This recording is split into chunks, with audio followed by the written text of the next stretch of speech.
Morning and welcome to today's New York City Council vote on the Committee of Governmental Operations, State and Federal Operations. At this time, please silence all electronic devices. Chair, you may begin. Thank you very much. I am Gail Brewer, Chair of the Committee of Governmental Operations, State and Federal Legislation. Thank you for being here. I'd like to thank Council Members Stevens, Dinowitz, Moreno, Zwang, and Felix for being here. We're voting on two bills. The first is my bill, Proposed Intro 87A. It combines the Archival Review Board and the Archives Reference and Research Advisory Board into a library and archival review advisory board with 9 members. The second is Deputy Speaker Williams' bill proposed intro 502B, establishing a commission to review the salaries of elected officials in New York City and make recommendations regarding those salaries. The purviews of the Archival Review Board and the Archives Reference and Research Advisory Board are largely overlapping. That's why we're doing the intro. They've been holding joint meetings since 23, and the most recent annual report, which came out of January of this year, was also issued jointly. Combining the two boards would not constitute a major change. Consolidation will save staff time and would increase efficiency while continuing to provide the agency with the same guidance and oversight that two separate boards offer. Members of the boards are supportive of this change. The combination has been a topic raised by the boards on many occasions, and members have repeatedly crafted proposals to consolidate the two boards into one. I just want to point out what they look at, for instance, are the New York City Municipal Archives that have 200 million records, photographs, maps, government documents, and they are, in my book, very important. 502B would establish a commission to review elected official pay. Elected official pay is set by law, local law, but under our city's administrative code, the mayor is required to appoint a commission to review the compensation levels of elected officials every 4 years and make recommendations to the council. With the exception of the district attorneys, the last time city elected officials received a raise was back in 2016. Mayor de Blasio failed to impanel the required commission in 2002. Mayor Adams also declined to convene one in 2024. The 10-year gap is the longest the city officials have gone without a raise in the 40 years the quadrennial commission framework has been in place.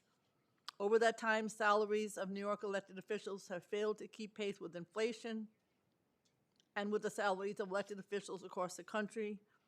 Legislators in Los Angeles, Chicago, and Philadelphia all make more than we do in New York, and all those cities have much smaller budgets and smaller workforces.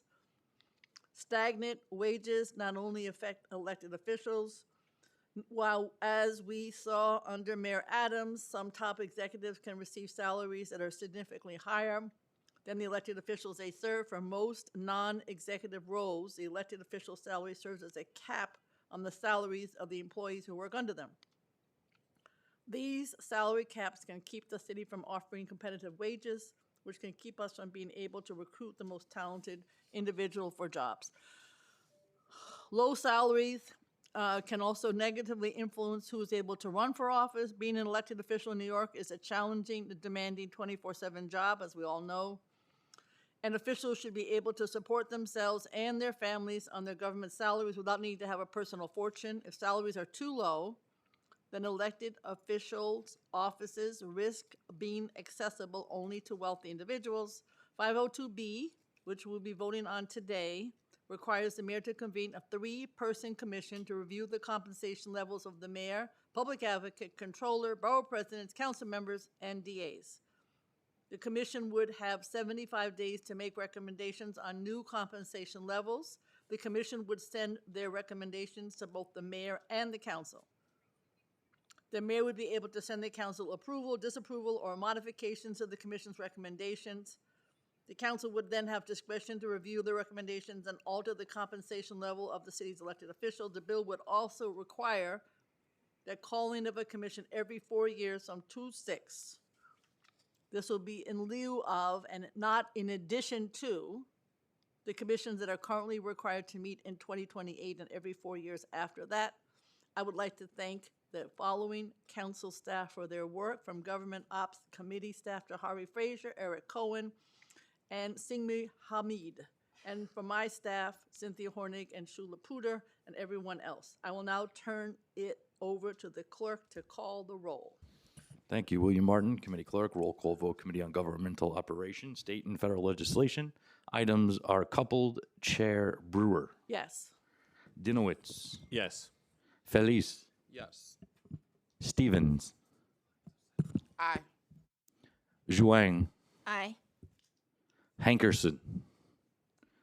Morano.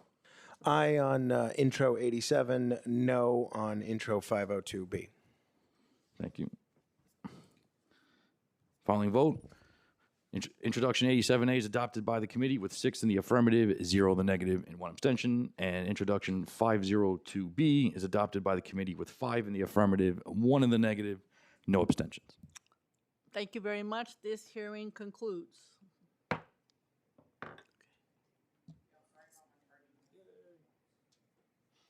No, thank you. Your timing was